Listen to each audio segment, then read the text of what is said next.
오늘 말씀의 제목은 온 인류를 위한 가장 귀한 선물.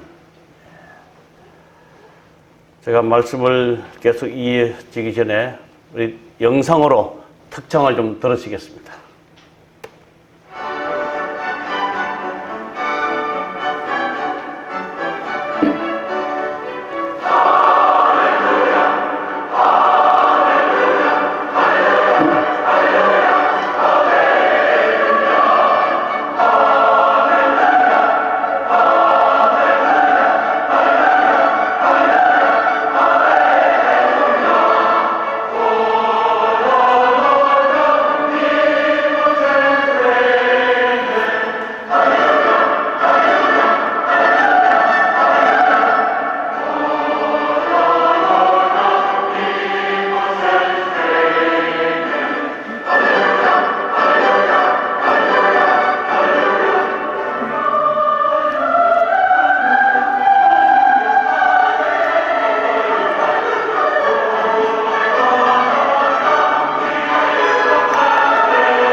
아멘.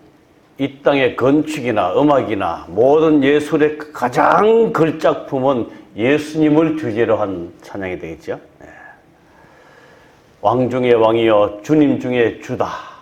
이 땅에 태어나셔서 예수님의 일생을 찬양하는 그런 아름다운 노래입니다. 자, 이제 말씀을 보면서 잘하는 사람이죠? 손흥민 선수입니다. 오래전에 이 손흥민 선수에게 누가 다가가서 이렇게 질문을 합니다. 가장 기억에 남는 선물이 무엇입니까? 그때 손흥민 선수가 바로 이렇게 잠시도 머뭇거리지 않고 튀어나오는 대답이 있었어요. 그건 쉽죠. 초등학교 크리스마스 때 받은 축구공이죠. 그렇게 얼른 대답했습니다. 이 손흥민 선수가 그렇게 바로 그의 입에서 잠시도 머물 순간 없이 이 답이 나온 이유는 세계적인 축구 스타 손흥민 선수에게 축구공은 그의 인생을 완전히 바꿔놓았습니다. 어쩌면 그런 우리나라를 빛내는 그런 선수이기도 합니다. 개인적으로는 그의 삶을 완전히 바꿔놓았고요. 참 선물은 때때로 인생에 큰 획기적인 변화를 가져다 주기도 합니다. 우리도 살면서 여러 가지 선물을 받으신 경험이 있으실 겁니다. 선물 한 번도 못 받으신 분 계세요? 오늘 좀 드려야 되겠는데? 다 받아보셨죠? 네. 잊지 못할 선물이 있습니다. 어떤 분에게는 반지가 될 수도 있고, 또 목걸이가 될 수도 있고, 또한 넥타이가 될 수도 있고, 또한 시계 혹은 만년필. 제가 첫 직업을 세탁소를 한 2년 가까이 했습니다. 이제 안식일 문제 때문에 직장을 가지지 못하고 하는데, 저는 그때 총각대학을 했는데, 어떤 신혼부부 같아요, 지금 생각하면. 그분이 넥타이를 찾으러 왔는데, 제가 다른 손님하고 모르고 바꿔서 다른 걸 줬어요. 그러니까 이 부인이 굉장히 아쉬워하는 거예요. 그래서 제가 책임지고 똑같은 걸 사드리겠습니다. 그러니까 그분이 하는 말이, 어떤 물건보다도 그 물건은 저에게 참으로 의미가 있는 물건입니다. 아마 그 넥타이가 그분에게 굉장히 깊은 의미가 있는가 봐요. 그러니까 제가 더 이상 뭐 사드린다 말도 못하고, 그분이 괜찮습니다. 그냥 이렇게 머리를 숙이고 가는데 얼마나 마음이 아팠는지 그런 기억이 납니다. 정말 우리들에게는 잊지 못할 그런 선물들이 있습니다. 그죠? 세상에서 가장 값진 월급 봉투. 어떤 소년이 중학교를 졸업하고 고등학교를 가지 못했어요. 가난 때문에. 그렇게 하다가 그는 늘 이렇게 교회를 나가면서 한 여자 선생님을 알게 됐습니다. 아주 젊은 분이었어요. 근데 이 선생님이 이 학생이 집이 가난해서 고등학교를 못 간 것을 알고는 이제 다음 해에 고등학교 그 원서를 내는 그 마감 바로 2, 3일 전에 이 선생님이 이 학생을 찾아갔습니다.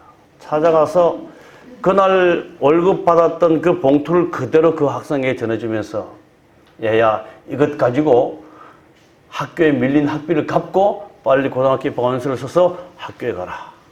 그리고 그분이 받은, 옛날 그 당시는 월급을 봉투로 받았잖아요.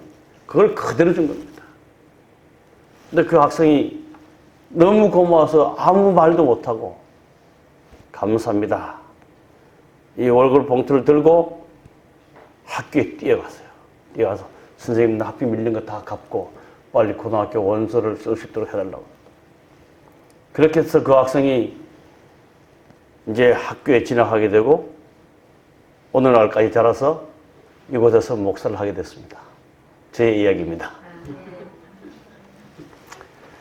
저는 이 선생님의 이 월급 봉투를 잊을 수가 없습니다.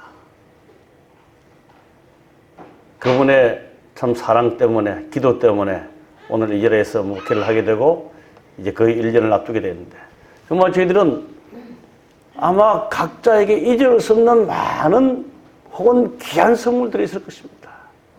오늘 말씀의 제목은 인류에게, 인생에게 가장 고귀한 선물이 무엇일까? 한 사람에게만 값진 선물이 아니라 모든 사람들에게 주어진 귀한 선물이 무엇일까? 지난 12월 21일 우리 장로인 기도력에도 가장 귀한 선물이라는 제목으로 이렇게 기도력이 낭독문이 나왔더라고요. 여기에 이렇게 기록되어 있습니다. 하나님이 세상에 주실 수 있는 가장 귀한 선물은 그분의 아드님이십니다. 하늘이 제공할 수 있는 최고의 선물이 타락한 인류를 속량하기 위하여 주어졌습니다. 모든 인류에게 주어진 가장 귀한 선물. 너희가 그 은혜를 인하여 믿음으로 말미암아 구원을 얻는다니 이것은 너희에게서 난 것이 아니요 하나님의 뭐라? 선물이라. 여러분, 선물은 우리 손흥민 선수처럼 혹은 저처럼 우리 인생을 완전히 바꿔놓을 수 있게 합니다. 또한 그 인생이 꿈꾸던 길을 계속 걸어갈 수 있게 하는 큰 힘이 됩니다. 모든 인류의 소망은 죽지 않고 영원히 사는 겁니다. 근데 그 꿈을 이루어주신 분이 우리 예수 그리스도십니다. 아멘. 그래서 그 선물을 받아들인 모든 사람들은 죽지 않고 영원히 살 수 있는 그 꿈을 이루게 되고 그 꿈에 대해서 감사하게 되고 그 꿈 때문에 희망을 가지고 살아갑니다. 로마서 5장 15절에도 그런 말씀이 있습니다. 하나님께서 베푸신 은혜 곧 한 사람 예수 그리스도로 말미암는 은혜의 선물은 많은 사람들에게 풍성히 차고 넘쳤기 때문입니다. 은혜의 선물이 차고 넘쳤다.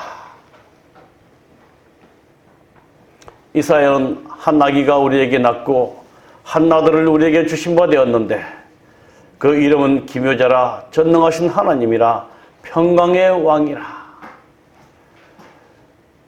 이 아기에 대해서 설명하기를 산상보훈 56쪽입니다. 우리의 구속을 위하여 당신의 아들을 선물로 주심으로 하나님께서는 각인의 영혼을 얼마나 높이 평가하시는지 보여주셨다. 우리 한 사람의 가치가 얼마나 높은지는 십자가상에서 우리가 볼 수 있습니다. 여러 책에서 기록되기를 만약 이 땅에 죄인이 한 사람뿐이었을지라도 나 혼자뿐이었을지라도 예수님은 이 땅에 오셨을 것이다. 우리 예수님은 모든 인류를 위해서 돌아가셨지만 그 예수님의 돌아가심은 우리의 목숨을 바꾸어 주시는 정말 영원한 생명으로 옮겨주시는 귀한 선물이 된다고 말하고 있습니다. 당신의 아들을 선물로 주심으로 각인의 영혼을 얼마나 높이 평가하시는지 우리에게 보여주셨다. 여러분, 저와 여러분은 참 고귀한 자입니까? 네. 아멘. 우리의 목숨은 하나님이신 예수님의 생명과 맞바꿀 만한 그런 귀한 하나님의 사랑받는 존재임을 잘 나타내주고 있습니다. 제가 요한복음 3장 16절을 좀 이렇게 주석을 했습니다. 우리 흔히 하나님이 세상을 이처럼 사랑하사 독생자를 주셨으니 이는 저를 믿는 자마다 멸망치 않고 영생을 얻게 하려 하심이라. 조금 더 주석을 붙이면 하나님이 세상을 이처럼 사랑하사 독생자를 선물로 주셨으니 이는 저를 받는 자마다 멸망치 않고 영생을 얻게 하려 하심이라. 선물을 주는데 그 선물을 받고 안 받고는 받는 사람에게 달려 있습니다. 주는 사람은 그 사람이 선물을 주고자 하는 사람을 사랑하고 아끼고 그에게 존경을 표하기 때문에 선물을 줍니다. 근데 그 선물을 받는 사람은 자기의 마음에 따라 받을 수 있고 받지 않을 수 있습니다. 예수를 믿는다는 사실은 하나님께서 그의 독생자 아들 예수를 우리에게 선물로 주셨는데 그 믿음은 그 선물을 내가 받아들이느냐 받지 않느냐 하는 것입니다. 오늘 예수 그리스도를 선물로 받는 자들이 모여서 함께하는 것이 예배라는 사실입니다. 요한복음 3장 17절에 보면 하나님이 그 아들을 세상에 보내신 것은 저로 말미암아 세상이 구원을 받게 하려 하심이라.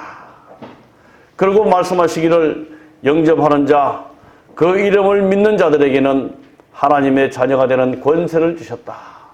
그 선물을 받아들임으로 인해서 우리는 인생이 달라질 뿐 아니라 영원한 생명을 얻게 될 것이고 더 나아가서 하나님의 자녀가 되는 권세를 얻게 되었다. 여러분, 우리가 누구인지를 우리의 정체성을 알고 사는 것은 굉장히 중요합니다. 우리가 누구죠? 하나님의 자녀입니다. 그 대답이 힘있고 분명하고 즉시 나오게 되기를 간절히 바랍니다. 네, 하나님의 자녀. 저는 27에 갓 결혼하고 제 자신이 하나님의 아들이었다는 사실을 확고히 깨달은 그런 말씀이 하나 있습니다. 우리 김명호 목사님의 설교 테이프를 옥상에서 들으면서 우리가 누구인가를 자기 자신에 대한 분명한 이해, 이것이 또한 믿음이라고 말씀하시면서 내가 누구인지를 분명히 이해하고 깨닫는 것은 우리의 믿음의 큰 힘이 될 것이다. 그리고 그것이 우리의 믿음이 될 것이다. 그래서 우리는 하나님의 자녀라는 사실을 내 마음속에 얼마큼 강하게 가지느냐, 이것은 우리를 얼마나 믿음에서 튼튼히 세워주느냐 하는 것과 밀접되어 있습니다. 하나님께서 우리 모두에게 주신 가장 귀한 선물이 예수 그리스도가 되기를 간절히 바랍니다. 아멘. 이 땅의 부귀도 아니고 명예도 아니고 영화도 아닌 예수 그리스도, 저와 여러분의 삶을 완전히 바꾸어 주시고 우리의 꿈을 이루어 주신 십자가에서 피 흘려 돌아가신 예수 그리스도가 정말 우리 모든 인생의 꿈이지만 그것을 받아들인 사람만이 얼마나 귀한 선물을 누리고 있는지를 알게 되시기를 간절히 바랍니다. 이 크리스마스 때가 되니까 평소보다 더 많은 이 카톡이 날아옵니다. 대부분의 카톡이 예수 탄생에 대한 겁니다. 뭐 기쁘다 그저 오셨네, 징글벨, 뭐 오거룩한 이런 노래도 계속 나오는데, 제가 그 카톡을 이렇게 받으면서 정말 예수께서 탄생하신 그날이 오늘 내 삶에 이렇게 행복과 기쁨을 가져주는 것을 내가 느끼고 사는가. 이 캐럴 보면 슬프게 노래 부르는 사람은 아무도 없습니다. 다 기뻐하면서, 우리 이 핸델의 메시아 보셨죠? 그 위대한 노래. 제가 그 노래를 조금 더 좋은 발랄한 노래가 있는데 영상이 흐려서 제가 가져오지 못했어요. 정말 이 캐롤을 부르면서 그들이 바이올린을 켜고 이 나팔을 불면서 얼마나 행복해하는지, 제가 그 영상을 보면서 오늘 과연 예수 그리스도의 탄생이 나에게도 저런 기쁨을 주는가? 아니면 기쁜 것은 알고는 있는데 내가 누리지 못하고 사는가? 알렉산더 플레밍이라는 사람이 있습니다. 이분은 페니실린을 발견한 유명한 의학자입니다. 어느 한 신문 기자가 이 플레밍 박사를 찾아와서 이렇게 물었습니다. 박사님께서 지금까지 살아오시는 동안 발견한 것 가운데 가장 위대한 발견은 무엇이라고 생각하십니까? 이 기자는 이 페니실린 이것 때문에 찾아왔어요. 사실 이것 때문에 찾아와서 인터뷰를 하고 그 페니실린의 약효를 쫙 설명하려고 그러는데, 근데 이 알렉산더 플레밍은 질문을 받자마자 손흥민 선수처럼 바로 대답하는 대답이 있었는데, 내 생애 가장 위대한 발견은 나는 큰 죄인이요 예수님은 주님이시며 구세주라는 사실입니다. 아멘. 아멘. 정말 그가 페니실린을 발견해서 온 칭찬을, 영광을 다 받았지만, 그런 그 페니실린 발견이 그 인생의 가장 위대한 발견이 되지 못했다는 겁니다. 그가 가장 위대한 발견은 나는 죄인이요 예수님은 주님이시며 나의 구세주라는 사실을 발견한 것이 가장 위대한 발견이다. 저와 여러분의 고백이 되면 참 좋겠습니다. 다시 칼 바르트입니다. 이 칼 바르트는 유명한 신학자입니다. 특별히 인간 중심의 신학에서 예수 그리스도 중심의 신학으로 바꿔놓은 이 신정통주의 신학자인데, 이분에게도 누군가가 물었습니다. 가장 위대한 발견이 뭡니까? 그는 이렇게 말했습니다. 하나님은 나를 사랑하셨습니다. 성경에 그것이 기록되어 있다는 사실이 내가 발견한 가장 놀라운 사실입니다. 그리고 그는 마지막 한 목소리로 이렇게 엎드립니다.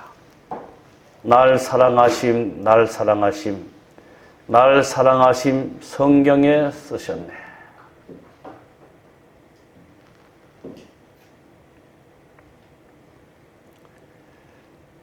이 칼 바르트의 간증은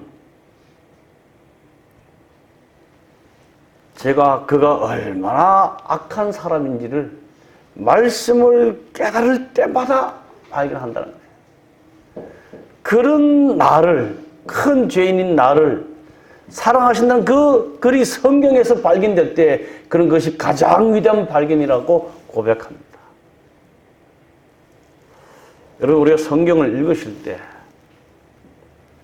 이러한 깨달음이 성경책을 통하여 경험되기를 간절히 바랍니다. 예수 그리스도께서 나 같은 사람을 사랑하신다는 사실이 얼마나 위대한 발견입니까? 선물을 선물로 받아들일 줄 아는 아름다운 마음이었습니다. 가장 감동 깊었던 크리스마스 연극이 있습니다. 한 교회에서 크리스마스가 다가오자 연극을 준비합니다. 근데 그 어린이반에서 연극을 준비하는데 약간은 지능이 모자란 아이가 있었어요. 근데 그 아이를 빼놓고 할 수 없어서 마음 착한 어린 선생님이 이 아이에게도 뭔가를 하나 시켜야 되겠다 싶어서 대본을 이렇게 고르다가 가장 짧은 것, 이 아이도 할 수 있는 것, 그 아이에게 시켰어요. 그 아이의 대본은 방 없어요. 방 없어요. 이렇게 하는 겁니다. 이제 연극은 요셉과 마리아가 먼 길로부터 와서 이제 베들레헴에 도착해서 방을 구하는데 이제 방을 얻으러 다닙니다. 근데 이 아이가 그 집의 한 방의 주인이 되어서 똑똑똑 이게 요셉이 노크를 하면 이 아이가 문을 열고 이렇게 살펴보더니 아주 남나고 비루한 그런 모습을 보고 방 없어요. 방 없어요. 다른 데 가보세요. 하는 게 이 아이의 역할이었습니다. 이제 이 아이의 역할 순간이 왔어요. 이제 선생님은 저 아이가 정말 얼마나 잘할까 하고 있었는데 똑똑똑 그러자 이제 이 아이가 문을 엽니다. 그러더니 이렇게 보면서 방 없어요. 방 없어요. 다른 데 가세요. 잘했어요. 그러니까 이 실망한 요셉과 마리아 연극을 맡은 사람이 아주 실망한 모습으로 되돌아갑니다. 근데 이 대사를 맡은 아이가 실망하여 돌아가는 요셉과 마리아를 보면서 대사에 없는 말을 합니다. 아니요. 잠깐만요. 내 집에 내가 쓰는 방 한 칸 있으니 들어오세요. 들어오세요.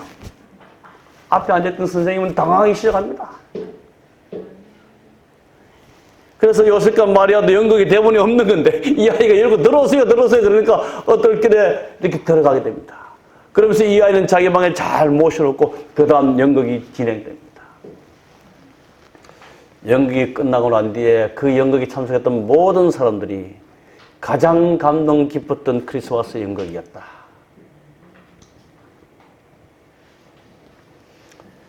정말 우리의 마음속에 그리스도를 모실 만한 마음의 방 한 칸이 준비되어 있는가? 여러분, 예수님의 초림 때에 예수님을 많은 사람들이 몰랐고 거절했던 그 모습은 오늘 재림이 가까운 이 시대에 모든 시대적 상황이 똑같다는 사실을 기억하시게 되기를 바랍니다. 오늘 우리 예수님께서는 이 땅의 아들로 십자가에서 돌아가시고 우리를 구원하시기 위해서 그 고통을 당하셨지만 그 예수 그리스도를 모실 만한 마음의 방을 가지지 못한 사람들이 얼마나 많이 있는지 우리는 기억해야 할 것입니다. 그러한 가운데 오늘 우리는 우리의 마음방을 하나 비워서 예수 그리스도 온 인류의 선물로 오신 예수 그리스도를 정말 받아들이고 있는지 다시 한번 생각해보는 그런 시간이 되기를 간절히 바랍니다. 아멘. 미국 작가 오 헨리가 쓴 이 글 중에 마지막 입시라는 글이 있습니다. 여러분 다 보셨죠? 제가 지난주에 우리 작은 딸한테 가서 이 마지막 입시를 아니 그러니까 읽어는 봤는데 잘 모르겠어요 그러더라고요. 화가 제망생인 두 여자아이가 있었어요. 이름은 존 씨와 하나는 수라는 여자아이인데 이 두 아이가 화가를 지망하고 학교에 가서 공부를 하는데 이 존 씨라는 아이가 몸이 약해요. 그러다가 그가 병이 됩니다. 폐렴이 걸려요. 그래서 수하고 존 씨가 이제 존 씨가 병원에 입원하게 되자 수도 학업을 그만두고 존 씨를 간호하게 됩니다. 근데 존 씨가 병원에 누워있는데 창밖에 담쟁이 넝쿨의 이파리가 많이 있어요. 이제 계절이 바뀌어가면서 잎이 하나씩 떨어집니다. 근데 존 씨는 아직 이 정신력이 약한 나이였어요. 그러면서 자기 친구 수에게 하는 말이 이제 저 담쟁이 잎 가운데 하나 마지막 잎이 떨어지면 나도 그날에 죽을 것이다. 수가 아무리 격려해도 이 존 씨는 그것을 받아들이지 않습니다. 그러던 어느 날 이 수가 이 자기 친구가 입원해 있는 그 방 청신 밑층에 내려가는데 그 밑에 칸에 가면 폐렴에 걸려서 누워있는 노인네가 있습니다. 이 노인네도 화가 출신입니다. 근데 화가인데 늘 술만 먹고 인생을 막 그렇게 망치는 그런 삶을 살았어요. 그래서 큰 소리 치기를 내가 언젠가는 걸작품을 만들어서 내 이름을 내겠다 이렇게 큰 소리 붙입니다. 근데 존 씨가 그 화가를 만나서 그런 얘기를 합니다. 할아버지, 이 위에 방에 내 친구가 있는데 할아버지와 같은 폐렴이 걸렸어요. 근데 이 친구가 너무 나약한데 저 창밖에 있는 담쟁이 넝쿨을 보고 저 잎이 떨어지면 나도 죽을 것이라고 자꾸 얘기하는데 이 친구에게 격려하고 살려줬던 방법이 없느냐. 그러고는 이제 이런 이야기를 나누고 존 씨는 올라갔습니다. 그리고 며칠 있는데 그 밤에 갑자기 추위와 응풍이 몰아칩니다. 이 수는 아침에 일어나서 아마 담쟁이 넝쿨 잎이 다 떨어졌을 거야 하고 바라보는데 잎이 하나 남아있습니다. 그래서 이 수가 생각하기를 그 지난밤에 그 무서운 폭풍 속에서도 저 담쟁이 넝쿨 잎이 붙어있다니 나도 살아야 되겠다 라는 희망을 얻게 됩니다. 그런 마음을 가지고 있는데 밑에 층의 의사가 올라와서 이 존스에게 말합니다. 어젯밤에 그 할아버지가 돌아가셨다. 돌아가신 사연은 이 할아버지가 존 씨의 말을 듣고 그 폭풍이 몰아친 그날 밤에 자기가 배웠던 이 그림 그리는 기술을 가지고 이 담벼락에 마지막 이파리를 하나 그려놓습니다. 그 놓친 데가 몸이 아픈데도 불구하고.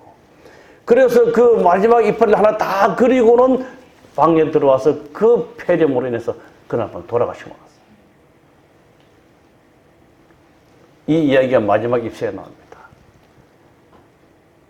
정말 한 사람의 생명을 살리기 위해서 자기의 목숨을 버린 이 고귀한 이 삶이 전해지는 이야기가 마지막 입시예요. 그래서 수는 회복을 하게 되고 그 뒤로 아름다운 삶을 통해서 인생을 즐겼다는 그런 이야기가 있습니다. 그런데 온 인류를 위해서 우리 예수님이 이 땅에 오셨는데 안타까운 사실은 온 인류가 예수님을 영접하지 않았다는 사실입니다. 요한복음 1장 11절에 보면 그가 자기 땅에 오매 자기 백성이 영접하지 아니하였으나 저는 요한복음을 읽으면서 이 말을 읽을 때 굉장히 마음이 아팠어요. 우리 예수님, 하나님이신 예수님이 이 땅을 창조하시고 자기 땅에 왔는데 자기 백성이 자기를 영접하지 아니하였다. 대전투 229쪽에 이렇게 기록해 놓고 있습니다. 하늘에서 온 선물이 제공되었지만 그들은 그것을 거절하였다. 그들은 악을 선이라 하고 선을 악이라 하여 마침내 스스로 자기 기만의 포로가 되어버리고 말았다. 근데 예수님이 이 땅에 오셨을 그때, 지금으로부터 2000년 전 때가 아니라 오늘날도 마찬가지로 많은 사람들이 예수 그리스도를 거절하는 이 시대에 저희들이 살아가고 있습니다. 주님께서는 인간이 충분하고도 값없이 주시는 구원을 얻어 주님 안에서 온전하게 되기 위하여 모든 준비를 갖추어 놓으셨다. 하나님께서는 당신의 독생자를 선물로 주시는 무한한 대가를 치르시면서 이 세상을 구원하시기 위한 계획을 준비하셨다.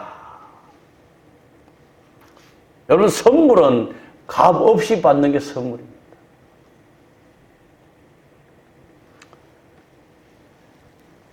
우리 하나님의 입장에서는 세상을 계획하느니 차라리 없애는 편이 훨씬 쉬웠을 것입니다. 자신이 비록 지극히 높으신 하나님의 아들이었지만 그분은 인류를 사랑하고 그들을 멸망에서 건져내고자 모욕과 조롱과 비참한 죽음에 자신을 내주셨습니다. 그러나 세상은 마치 하늘과 모든 소통을 끊기로 작정한 듯이, 그리고 하나님의 자비를 비웃고 전능하신 분을 거역하려는 듯이 자신을 구원하려 오신 영광의 주를 십자가에 못 박았습니다. 하나 더 볼까요? 시대의 소망 46쪽입니다. 예루살렘은 그들의 구속주를 환영하기 위하여 준비하고 있지 않았다. 그들은 무의미한 기도를 외우고 사람에게 보이기 위하여 예배의 의식을 거행하였으나 재물과 세상의 명예를 위하여 다투는 가운데 메시아의 나타나심을 위하여 준비되지 않았다. 이와 같은 무관심이 이스라엘 땅에 충만하였다. 이기심과 세상에 몰두한 심령들은 온 하늘을 진동시킨 기쁨에 아무런 기쁨도 느끼지 않았다. 보이지 않는 자를 보고자 갈망하고 있었던 사람은 극소수였다. 제가 이 시대소망 46쪽을 읽으면서 오늘날은 어떠한가 이런 생각을 하게 됐습니다. 사람들은 무의미한 주기도문을 외우고 사람들에게 보이기 위하여 예배의식에 참여하였고 재물과 세상의 명예를 위하여 다투는 그런 삶을 살면서 주의 재림을 준비하지 않는다는 사실을 깨닫게 됐습니다. 이와 같은 무관심이 온 한국 땅에 편만하였다. 이기심과 세상에 몰두한 심령들은 온 하늘을 진동시킨 기쁨에 아무런 기쁨도 느끼지 않았다. 제가 며칠 전에 하용판 장로님의 그 세계 선교 간증을 좀 들었습니다. 그분이 말씀 중에 정말 오늘날 코로나19로 또한 여러 가지 이 기후 환경 문제로 세상은 우리로 공포를 몰아가고 있다. 그러한 공포 가운데 우리 재림 성도들은 어떠한 자세를 취해야 될 것인가? 우리도 함께 이 긴장감과 공포 속의 세상을 살아가야 될 것인가? 아니면 예언이 이루어짐으로 우리 주께서 다시 오실 날이 가까웠다는 사실을 확인하고 우리는 오히려 기쁨과 환희로 주의 재림을 증거하는 사람들이 되어야 할 것인가? 제가 참 그 말씀을 듣고 많은 생각을 했습니다. 오늘 우리는 어디에 더 치우쳐져 있는가? 이기심과 세상에 몰두한 심령들, 그들은 주의 재림을 바라보지 못하고 주의 다시 오심을 기쁨으로 느끼지도 못하고 살아가는 오늘 현실이 아닌가라는 생각을 하게 됩니다. 정말 주께서 다시 오시는 것이 우리의 소망이요 우리의 행복이라면 이 세상이 극도로 이렇게 무서워지는 이 세상이지만 우리는 두려워할 것이 하나도 없는 그런 사람으로 살아가야 될 것입니다. 그래서 많은 사람들이 말합니다. 오늘날 AI 시대, 이제 기계들이 AI 시대가 오면 그 기계 하나가 500명이 하루에 일할 사람을 10분 만에 다 해낸답니다. 앞으로 사람들이 설 땅이 없습니다. 어떤 젊은 목사가 간증하는데, 근데 AI가 하지 못하는 게 있다는 거예요. 기계가 하지 못하는 게 뭐겠습니까, 여러분? 감정입니다, 감정. 오늘날 그렇게 AI 시대가 크게 부흥하고 있지만 그것들이 하지 못하는 것은 실망한 사람들을 찾아가서 희망을 주지 못하고 정말 괴로워하는 자들에게 위로를 주지 못하고 주의 다시 오심이 소망이 된다는 사실을 그 AI는 하지 못할 것이다. 이러한 시대에 진정한 하나님의 백성들이 있다면 우리는 그러한 감성을 찾자고 그들에게 용서와 희망을 주는 그런 일을 우리가 해야 될 것이라고 말하는 젊은 어떤 선교사의 간증을 들었습니다. 여러분, 우리는 비록 자기 피로 살아갈 수 없는 사람들입니다. 제가 부산에서 목회할 때 한 여집사님이 당뇨병으로 인해서 일주일에 3번씩 투석을 합니다.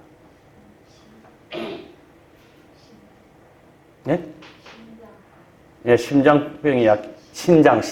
네, 신장병. 근데 어느 날 갑자기 전화가 왔어요. 목사님, 저 좀 도와주세요. 좀 급합니다. 그래서 차를 몰고 가서 이분을 모시고 바로 부산에 어떤 대학병원에 가서 이제 투석실로 갑니다. 제가 처음 그때 가봤어요. 투석실에 가니까 뭐 매 일주일에 3번씩 가는 사람이니까 가자마자 탁 해서 이렇게 응급처치 하더라고요.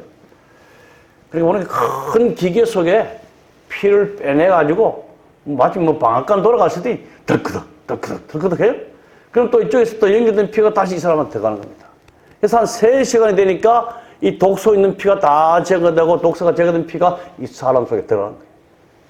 제가 또 모시고 와야 되기 때문에 한 3시간을 기다렸습니다. 다 그 투수를 하고 난 뒤에 깨끗하게 입고 나왔는데 새 사람처럼 나오는 겁니다. 근데 그러기 전에 한 20-30살 되는 아주 뭐 어린 처녀죠. 예쁘게 입고 나오더라고요. 저는 그분이 그 피투스를 하고 온지 몰랐어요. 거긴 다 인공 투수를 하는 사람인데.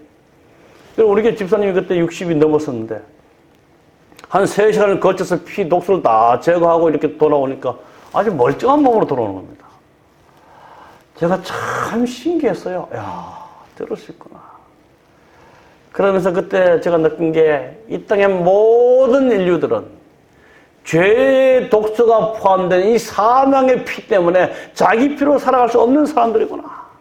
그래서 우리에게는 십자가에 달려 흘려 돌아가신 예수 그리스도의 피가 꼭 필요한 사람들, 모든 인류를 위해서 우리 예수님께서 피 흘려 돌아가셨구나.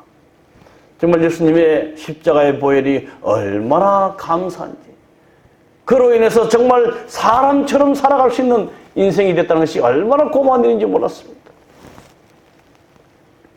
오늘 저는 크리스마스를 즈음하여 예수 그리스도가 여러분의 삶의 최고의 선물이 되시기를 간절히 바랍니다. 잊을 수도 없고 잊어서는 안 되며 항상 기억해야 될 가장 최고의 선물, 예수 그리스도. 오늘 우리의 마음에 하나님의 선물 예수님을 모실 만한 조그마한 방 한 칸이 준비되어 있기를 간절히 바랍니다. 로마서 8장 32절에 자기 아들을 아끼지 아니하시고 우리 모든 사람을 위하여 내어주신 이가 어찌 그 아들과 함께 모든 것을 우리에게 은사로 주지 아니하시겠느냐. 여러분, 아들을 선물로 주셨으면 다른 거 아낄 거 있겠습니까? 제가 이 말씀을 가만히 생각해 보면서 우리가 먹고 사는 거죠, 하나님에게는 아무것도 아닙니다.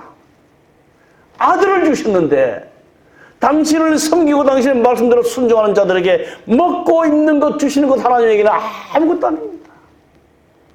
어찌 그 아들과 함께 모든 것을 우리에게 은사로 주지 아니하시겠느냐. 우리가 하나님 편에 굳게 선다면, 하나님의 약속의 말씀에 굳게 의지하고 살아간다면 하나님께서는 아들도 주셨는데 이 땅을 살아가는 우리에게 필요한 모든 것들을 주실 것을 믿게 되시길 바랍니다. 시대의 소망 565쪽에 우리 다 함께 읽어보실까요? 시작. 하나님께서는 예수를 선물로 주심으로 온 하늘을 주셨다. 하나님께서 그분의 아들을 주셨을 때 그분은 그와 함께 하늘의 가장 풍성한 보물을 주신 것이다. 하나님께서는 온 하늘을 주셨다. 온 하늘이 여러분의 것이 되기를 간절히 바랍니다. 저는 말씀을 마치면서 우리 사랑하는 성도 여러분, 정말 이 세상은 길게 가지 않을 것입니다. 정말 주께서 오시는 그 발자국 소리가 우리의 귀에 들리는 듯한 세상에 오늘 우리가 현실에 살아가고 있습니다. 주께서, 우리 하나님께서 주시는 이 예수를 우리의 가슴 깊이 새기시고 세상에 가장 귀한 선물로 여기시고 이 예수님을 마음에 모시고 예수님 말씀대로 순종하며 살아가다가 우리 주님 정말 속한 시일 내에 우리를 데리러 오실 때 하늘 본향에 꼭 함께 가시기를 간절히 바라면서 말씀을 마치겠습니다.